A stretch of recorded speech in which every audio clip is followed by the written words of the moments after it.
श्री स्वामी समर्थ. जय जय स्वामी समर्थ. माझ्या स्वामी कृपा चॅनलमध्ये सर्वांना नमस्कार. स्वामी महाराजांच्या कृपेने तुमच्या सर्व चांगल्या इच्छा पूर्ण होत ही स्वामी महाराजांच्या चरणी प्रार्थना करते आणि आजच्या या नवीन व्हिडिओला सुरुवात करते.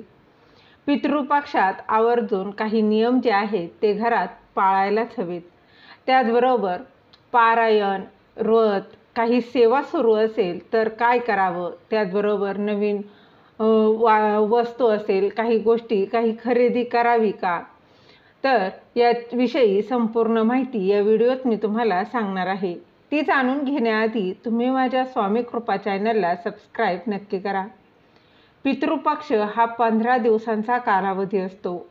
हा कालावधी आपल्या पितरांना समर्पित असतो. तर या कालावधीत आपल्याला काही नियम जे आहे त्याचं देखील पाळायचे आहेत. तर बघा, यंदा पितृपक्ष हा भाद्रपद पौर्णिमेपासून ते अमावस्येपर्यंत म्हणजेच 2 ऑक्टोबरपर्यंत हा असणार आहे. तर त्या दिवशी सर्व पितरी अमावस्या आहे. पण या कालावधीत आपल्याला पितरांच्या स्मरणार्थ काही सेवा, काही उपाय करायचे असतात. बघा, वर्षभर आपण काही करतो का, तर नाही. अमावस्या आली काही तेव्हा आपण काही उपाय सेवा करत असतो, जसं की दही भाताचा नैवेद्य असतो, दिवा लावायचा असतो.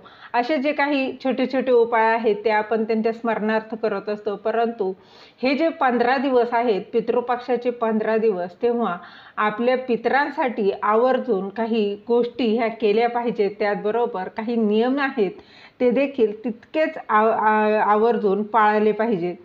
तर बघा, पितर हे आपले वाईट असतात का, तर अजिबात नाही. सगळ्यात लवकर पावणारा देव कोणते आहेत, तर ते म्हणजे आपले कुळदेव आणि दुसरे म्हणजे पितृदेव. आपल्या कुठल्याही शुभकार्याची सुरुवात ही आपल्याला कुळदेवाच्या आणि पितरांच्या स्मरणाने करायची असते. देवांच्या सेवेच्याही आधी आपल्याला पितरांची सेवा आपल्याला करायची असते. तर बघा, एक वेळ देव तरी माफ करतात, पण पितरांच्या बाबतीत काही अडचणी असतील तर मोठा दोष मानला जातो. तर बघा, आपल्याला जर मासिक धर्मात पितरांची सेवा त्याचबरोबर कुठली कामं जी आहेत ती केली जात नाहीत, ते अशुभ मानलं जातं. पितरांना ते अजिबात चालत नाही. तसेच या काळात बघा, पितरांच्या प्रती काही दानधर्म करणं खूप महत्त्वाचं मानलं जातं. त्या काळात तुम्हाला जे शक्य होईल, जसं शक्य होईल यथाशक्ती तसे तुम्ही दानधर्म या 15 दिवसात करायचा आहे. या पितृपक्षात आपले जे पितर आहेत ते आपले पृथ्वीवर येतात, ते आपल्याला शुभ आशीर्वाद देण्यासाठी. म्हणून त्यांच्या बघा काही नियम आहेत, ते नियम देखील आहेत, तसेच ते आपल्याला पाळायचे आहेत. तसेच बघा काय आहे, तर बघा गृहप्रवेश असेल किंवा लग्न करणे, नामकरण विधी, डोहाळे जेवण आहे ते या काळात करू नये, हा आवर्जून नियम पाळायचा आहे. त्याचबरोबर बघा, तुम्ही नवीन कपडे म्हणजे स्वतःसाठी नवीन कपडे घ्यायचे नाही, परंतु तुम्ही जर दान देण्यासाठी नवीन कपडे आवर्जून खरेदी करा आणि नवीन कपडे ही दान त्यांच्या स्मरणार्थ दान करू शकता. म्हणजेच काय, हे 15 दिवस आहे ते खास त्यांच्यासाठी तुम्ही हे पाळायचे आहेत. त्याचबरोबर बघा, या 15 दिवसात आपल्याकडे घरी कावळा आला किंवा कुत्रा आला, गाय आली, अगदी कुठलाही प्राणी येऊ द्यात, मुक जे प्राणी आहे तो येऊ द्यात, त्याच्यासाठी काही ना काही तुम्ही खाण्याची वस्तू, चपाती म्हणा, बिस्किट म्हणा, काहीतरी दानधर्म तुम्हाला करायचा आहे. अगदी रोज जरी 15 दिवसात तुम्ही कावळ्याला घास दिला, कुत्र्याला घास चपाती दिली तरी चालणार आहे. हा एक नियम लावायचा आहे. नाही 15 दिवस, जेवढे दिवस तुम्हाला शक्य होईल ना, अगदी तेवढे दिवस तुम्ही हे दानधर्म करायचा आहे. त्याचबरोबर बघा, ह्या 15 दिवसात मांसाहार पूर्णपणे वर्ज्य करायचा आहे. बघा, काही लोक काय करतात, गणपती गेले की त्यानंतर मांसाहार करतात, परंतु हे अजिबात बरोबर नाही.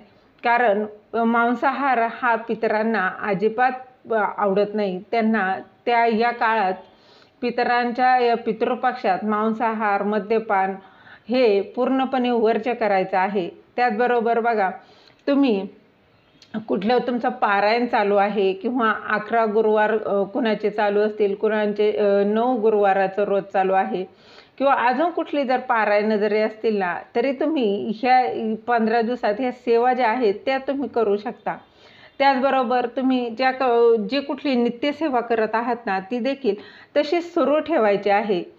तसेच बघा, कोणाचे 16 सोमवारचं रोज चालू असेल, कोणाचं प्रदोष रोज चालू असेल, कोणाचं 11 गुरुवारचं रोज चालू आहे, पारायण चालू आहे, तर ते देखील यामध्ये ते सुरू ठेवायचं आहे आणि ते काउंट करायचं आहे, ते मोजायचं आहे.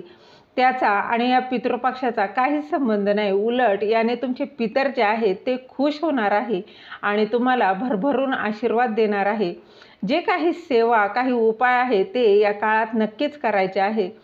त्यामुळे बघा, त्याचबरोबर ज्या दिवशी म्हणजे प्रत्येकाच्या घरी या 15 दिवसात श्राद्ध हे असतं, तर या श्राद्धाच्या दिवशी बघा तुमचा म्हणजे काय जे गेलेले आहेत त्यांचा मुलगा, सून, नात असो किंवा नातू असो, अगदी नैवेद्य ठेवल्यानंतर बघा त्या सर्वांनी आवर्जून दर्शन घ्यायचं आहे. मनोमन त्यांना हात जोडून नमस्कार करायचा आहे. यामुळे पितर हे तृप्त होत असतात, ते भरभरून आशीर्वाद देत असतात. कारण पितर हे आपल्याला आशीर्वाद देण्यासाठी ह्या 15 दिवस पृथ्वीवर आलेले असतात. त्याचबरोबर नैवेद्य बघा, तर तुमच्याकडे कशी पद्धत आहे, 2 नैवेद्य भरतात की 3, जशी तुमच्याकडे पद्धत आहे ना तशी नैवेद्य भरायचा आहे आणि हा नैवेद्य आपल्या पितरांना तुम्ही दाखवायचा आहे. पितृपक्षात सर्वप्रथम आपल्या पूर्वजांचं स्मरण हे करायचंच आहे. हा नियम